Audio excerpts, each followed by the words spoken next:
I'm well enough. Just gonna get the ball. Yeah, no worries. Got bouncing going. Hello, Tuesday. Okay, let's see if we can finally put chapter 2 behind us. All Probably, right. probably Hang can't, tight. but worth a shot. Hang on just a sec here.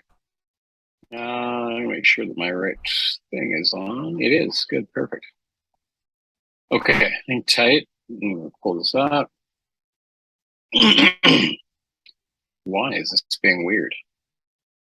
Not giving me the option to share. That's bizarre. Oh, there we go. Okay. Mostly just suggestions, not necessarily. Oh, that's Gulashan. Never mind. That's not the right one. Here we go. Questions and suggestions more than anything. Here we go. And I think you're super close, super close. It's just questions mostly that have to do with here we go, with the conversation between Ramona and him, because otherwise the story, what's happening is just fine the way it is. Okay, yeah. So first question to ask. So rather than go for anything ritualistic or anything along that line, he's just brought her here basically to rape her. Yep, pretty much. Okay. Hold on there. I just highlighted the whole time they were there, just in case you did want to. That still feels. It suddenly occurred to her that she hadn't heard a thing. They've only been in there a short time, so it still feels like the whole time they've been in there isn't that long. It's only your third or effectively second paragraph. You may want to change since they entered, but that's totally up to you. So I like this. I thought it would be a romantic out under the stars together for our 1 year anniversary. So this guy has managed to be with her for a year and never once rape her. So the question might be a question that the audience might ask, because there's a bit of a potentially a plausibility thing there. I can buy it if he's been moving her towards he's on some kind of timeline with within his own head. But if a guy is just if this whole thing was a setup to rape, my first thought was why did it take a year, and secondly, um, and that kind of a thing, and also then why now? And I'm curious what your answers to that might be if someone were to ask why so systematically convince her, and how does he have the kind of self control to be able to somehow not have acted on it while convincing her that he's a romantic up until this moment? So, and don't feel cornered either. If you want to give that some thought, take some time. Honestly, I really just wanted to write it this way, so I thought, fuck it. Okay. Like, I could give Just you chew on. I could give you a plethora of reasons, but he's kind of insane. Like my best one being the plausible deniability argument. He can do whatever he wants, claims, and later on claims consent. Help me end with that. So plausible deniability in what sense? Well, he's been her girlfriend for a year. They go out, they have sex. She claims it's rape. He says it was consensual. It becomes a he says, she says. Oh, okay, okay. So his plan was that he was going to rape her and then let her go. No, my plan is So he's she. crazy, but that's just a good counter argument. Okay. So how could he? In other words, if anybody were to once she's, I'm assuming dead, as after he's done with her, he can if he's looked at, he maybe people would say, well, they were together a year, why would he in other words, using my argument against me, why would he do that after, why would he do that Mm-hmm. after a year? Mm-hmm. Okay. um so that at I just least. thought he was like a little crazy, like don't talk to other guys, that type of shit. Yeah, Honestly, I really don't care so enough to deep dive into this. I really just that's don't. totally fair. Yeah, and you can do that. So there's two options you have there. You can either leave it as is and either hope that people won't think it or ask it, but just be aware of the fact that if you potentially put that out there for people who've been in a relationship, it anybody who's sort of in that shoes as a reader, they may go, okay, she's either super dumb or he's super self-controlled and disciplined for a rapist and a killer, and that's possible. You might, and you can get away with it by simply. Sometimes the best way to deal with that, two thoughts. One is to try to fix that by simply creating more of a story to it, or simply have her ask the question, Or in because hindsight, you can get away with it. we probably should have just gone with the thing where they both came into the graveyard and then were eaten by ghouls instead of this shit. Sure. Yeah, that was a direction. That's a direction you could go for sure. That's what you've done here is you've created more interest, sort of more drama and more interest by it not being just two people walked into a graveyard. There's still sort of questions like, okay, why would he bring her? So you could feel free, like if you want to take it past that and say, you know what, I'm going to ditch this whole rape thing.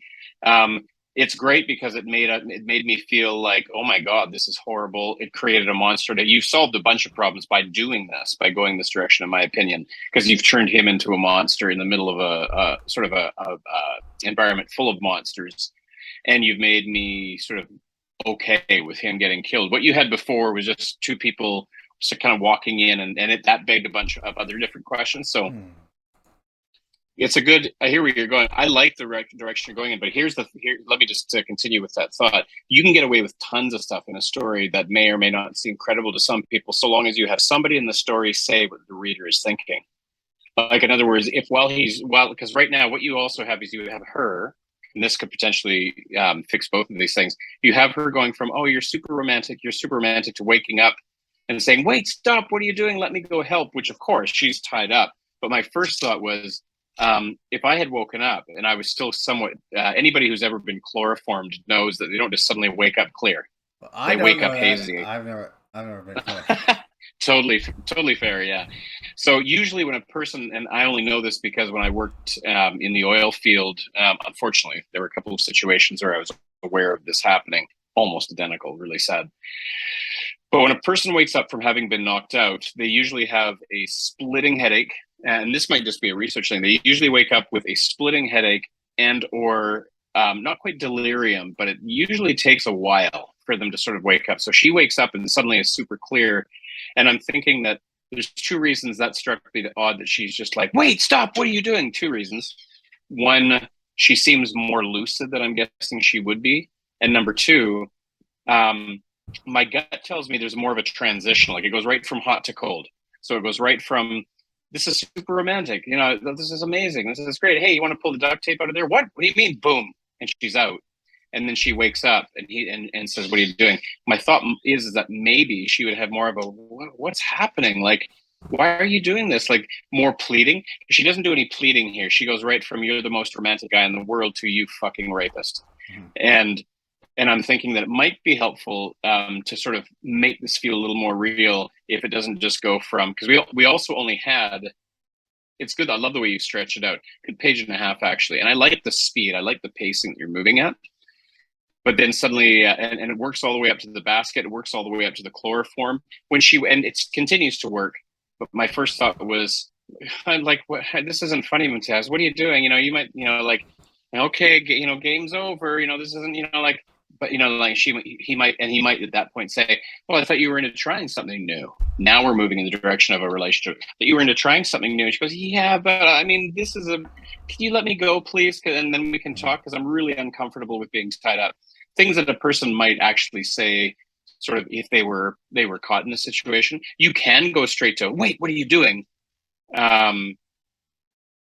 Yeah, I think she would get there pretty quick, but maybe might just have a line first of, wait, what's going on? Are you, this isn't, yeah, okay, this game's over. I'm not really comfortable with this.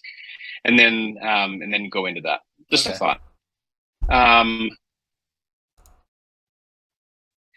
The other thing is, too, just a couple of thoughts here. If I'm laying on the ground, bound, and a more powerful guy is over top of me, the first thing I'm going to go to, probably, especially if she's the kind of, she strikes me as very passive. She doesn't really seem to be the brightest bulb on in the socket, because she walked into a graveyard, no problem, on the basis of this being a romantic getaway. She's been with a guy who's a rapist and a killer, who somehow managed to keep that completely under wraps for a year, which has to be a combination of, he's super well kind of disciplined, and she never got a whiff of it in a year. And so she seems very kind of passive and like kind of pliable and easy to kind of maneuver and manipulate, which is probably why he's after her. If I'm in that position, even if I'm a strong-willed person, I'm probably going to look at the person and try to reason with them and get them off. I'm not going to look up at a guy who's on the border of raping and killing me and go, you fucking rapist. I'm going to go, wait, no, hang on.